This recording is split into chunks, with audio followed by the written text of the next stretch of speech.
भारतीय क्रिकेट के इतिहास में कई ऐसे नाम दर्ज हैं जिन्होंने अपनी मेहनत और प्रतिभा से टीम को ऊंचाइयों तक पहुंचाया। ऐसा ही एक नाम है सैयद आबिद अली, जो अपनी गेंदबाजी और बल्लेबाजी दोनों से भारतीय क्रिकेट को नई पहचान देने में सफल रहे। सैयद आबिद अली को 23 दिसंबर 1967 को ऑस्ट्रेलिया के खिलाफ एडिलेड टेस्ट में खेलने का मौका मिला।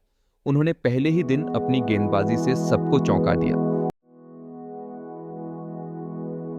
जब उन्होंने दोनों ओपनर्स बॉबी सिम्पसन और बिल लॉरी के विकेट लिए। ये उस दौर की बात है जब भारतीय टीम ज्यादातर स्पिन गेंदबाजों पर निर्भर रहती थी। भारत की ओर से रूसी सुरठी और उमेश कुलकर्णी को तेज गेंदबाजी का जिम्मा दिया गया, लेकिन वे कोई विकेट नहीं ले सके। जब शाम को आबिद अली को दोबारा गेंद थमाई गई तो उन्होंने विकेटकीपर बैरी जर्मन को भी पवेलियन भेज दिया। पहले दिन का खेल समाप्त होने तक ऑस्ट्रेलिया 316 पर 6 विकेट पर था। 25 दिसंबर को जब भारत ने गेंदबाजी संभाली तो आबिद अली ने शानदार प्रदर्शन करते हुए कुल 6 विकेट चटकाए। उन्होंने 17 ओवरों में 55 रन देकर यह उपलब्धि हासिल की। इस मैच में आबिद अली ने बल्ले से भी दमखम दिखाया। उन्होंने छठे और 60वें नंबर पर बल्लेबाजी करते हुए दोनों पारियों में 33-33 रन बनाए।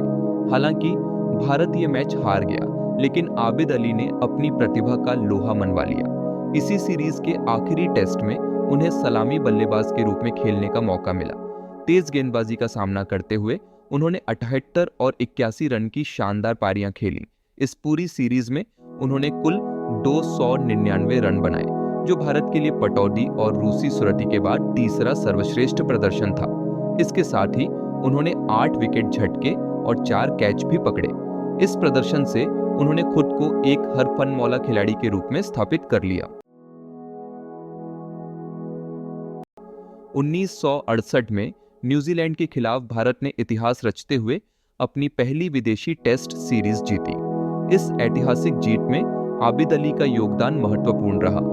उन्होंने पहले टेस्ट में पहली पारी में 4 विकेट और दूसरी पारी में 6 विकेट लेकर भारत को जीत दिलाने में अहम भूमिका निभाई। ये भारतीय क्रिकेट इतिहास की 5वीं टेस्ट सीरीज जीत थी और इसने टीम को आत्मविश्वास से भर दिया।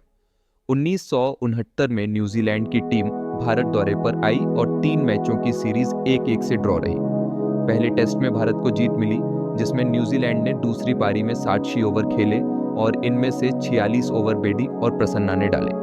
इससे अंदाजा लगाया जा सकता है कि उस दौर में मध्यम गति के गेंदबाजों को कितने सीमित मौके मिलते थे। अगर आबिद अली को अधिक गेंदबाजी करने के अवसर मिलते तो उनका रिकॉर्ड और भी शानदार हो सकता था। 1971 में भारत ने पहली बार वेस्ट इंडीज को उसी की जमीन पर हराया। इस ऐतिहासिक सीरीज में भी आबिद अली ने दमदार प्रदर्शन किया। दूसरे टेस्ट में भारत को दूसरी पारी में 124 रन का लक्ष्य मिला। अचानक भारत के 3 विकेट 10 रन के अंदर गिर गए।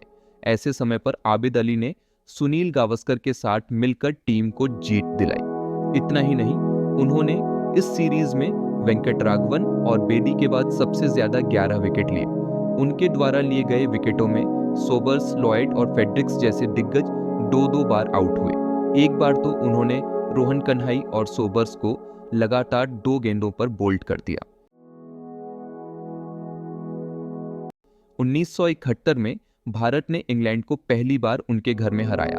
इससे पहले इंग्लैंड में भारत ने 19 टेस्ट खेले थे, जिसमें 15 में हार और 4 ड्रॉ रहे थे। भारत कभी भी इंग्लैंड में कोई टेस्ट नहीं जीत सका था, लेकिन इस सीरीज में भारत ने इतिहास रच दिया। तीसरे टेस्ट में जब भारत को जीत के लिए कुछ रन चाहिए थे, तब विजयी शॉट आबिद अली के बल्ले से निकला और भारत ने ऐतिहासिक जीत दर्ज की। आबिद अली ने अपने करियर में कुल 29 टेस्ट खेले और 22.37 की औसत से 1417 रन बनाए। गेंदबाजी में उन्होंने 47 विकेट ली। उनका आखिरी टेस्ट दिसंबर 1974 में वेस्ट इंडीज के खिलाफ दिल्ली में हुआ। इसके बाद वे अमेरिका में बस गए और 12 मार्च 2025 को कैलिफोर्निया में उनका निधन हो गया। सैयद आबिद अली भारतीय क्रिकेट के ऐसे सितारे थे जिन्होंने हर फन मौला प्रदर्शन से टीम को नई ऊंचाइयों तक पहुंचाया। चाहे गेंदबाजी हो या बल्लेबाजी, उन्होंने हर भूमिका को बखूबी निभाया। उनके योगदान को भारतीय क्रिकेट प्रेमी कभी नहीं भूलेंगे। Nobody bothering to chase it. Abid Ali cutting Luckhurst away for 4 and giving India victory here in the Oval Test match.